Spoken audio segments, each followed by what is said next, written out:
നമ്മൾ programming world ആയിക്കോട്ടെ ഇനി ഏത് കരിയർ ആയിക്കോട്ടെ എപ്പോഴും കേൾക്കുന്ന ഒരു കൺസെപ്റ്റാണ് നല്ല രീതിയിൽ അപ്ഡേറ്റ് ചെയ്താൽ മാത്രമേ കരിയറിൽ പിടിച്ചു വെക്കാൻ പറ്റുള്ളൂ അല്ലേ. നമ്മൾ എപ്പോഴും കേൾക്കാറുണ്ട്. ഇപ്പം പ്രോഗ്രാമിംഗ് വേൾഡിലാണ് അത് ഏറ്റവും കൂടുതൽ കേൾക്കുന്നത്. ലേറ്റസ്റ്റ് കൺസെപ്റ്റുകൾ പഠിച്ചുകൊണ്ടിരുന്നാൽ മാത്രമേ നിങ്ങൾക്ക് ഫ്യൂച്ചർ ഉണ്ടാവുള്ളൂ, നിങ്ങൾക്ക് ഹൈക്ക് കിട്ടുകയുള്ളൂ, എപ്പോഴും കേൾക്കുന്ന ഒരു കൺസെപ്റ്റാണ്.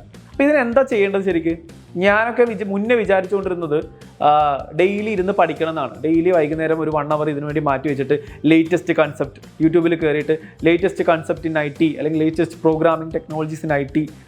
പക്ഷേ ഇത് ശരിയായ മണ്ടത്തരാണ്. കാരണം വെച്ചാൽ അങ്ങനെ പഠിച്ചതിനെ കൊണ്ട് നമുക്കൊന്നും അവിടെ ഏൺ ചെയ്യാൻ പറ്റുന്നില്ല. കുറച്ച് എന്തെങ്കിലും ബേസിക് കൺസെപ്റ്റ് അവിടെ എവിടെയും കിട്ടുന്നല്ലാതെ ഇറ്റ് വോണ്ട് വർക്ക്. ശരിക്ക് റിയൽ അപ്ഡേറ്റ് ചെയ്യുന്ന ഡെവലപ്പേഴ്സ് എന്താ ചെയ്യാന്ന് പറഞ്ഞാൽ they do lot of projects. ഒരുപാട് പുതിയ പുതിയ സാധനങ്ങൾ അവർ മൈൻഡിൽ ഇങ്ങനെ വിഷ്വലൈസ് ചെയ്തിട്ട് ആ പ്രൊജക്റ്റുകൾ ചെയ്യാൻ തുടങ്ങും. അവർ ചിലപ്പോൾ പല സ്ഥലത്ത് കണ്ടതായിരിക്കും. അത് ചിലപ്പോൾ ഏതെങ്കിലും ഒരു ആപ്പ് തുറക്കുമ്പോൾ കണ്ട ഒരു ആനിമേഷൻ ആയിരിക്കാം, അല്ലെങ്കിൽ ഒരു വെബ്സൈറ്റ് പോയപ്പോൾ കണ്ട എന്തെങ്കിലും ടെക്നോളജി ആയിരിക്കാം, എന്തെങ്കിലും ഒരു കൺസെപ്റ്റ് ആയിരിക്കാം. അവരത് അവരുടെ പ്രൊജക്റ്റിലേക്ക് ഇംപ്ലിമെൻറ്റ് ചെയ്യാൻ നോക്കും. അപ്പോൾ അവർക്ക് ഒരുപാട് പ്രോബ്ലങ്ങൾ വരും അല്ലേ, ബഗ്സ് വരും, എറേഴ്സ് വരും. ഈ എറേഴ്സ് സോൾവ് ചെയ്യാൻ വേണ്ടിയിട്ട് അവർ ഗൂഗിളിലോ അല്ലെങ്കിൽ മറ്റ് ചാനലുകളിലോ അവർ സെർച്ച് ചെയ്യും. അപ്പോൾ പുതിയ കൺസെപ്റ്റുകൾ വന്നത് അവർ പഠിക്കും. അങ്ങനെ ഒരു സാധനം ഉണ്ടെന്ന് അവർ നോട്ടീസ് ചെയ്യും. അപ്പോൾ അങ്ങനെയാണ് അവർ പുതിയ പുതിയ കൺസെപ്റ്റുകൾ അഡാപ്റ്റ് ചെയ്യുന്നത്. അല്ലാതെ ഒരു സ്ഥലത്ത് ഇരുന്നിട്ട് ഇന്ന് തൊട്ട് ഞാൻ 10 പുതിയ കൺസെപ്റ്റുകൾ പഠിക്കാം എന്ന് വിചാരിച്ചിട്ടില്ല.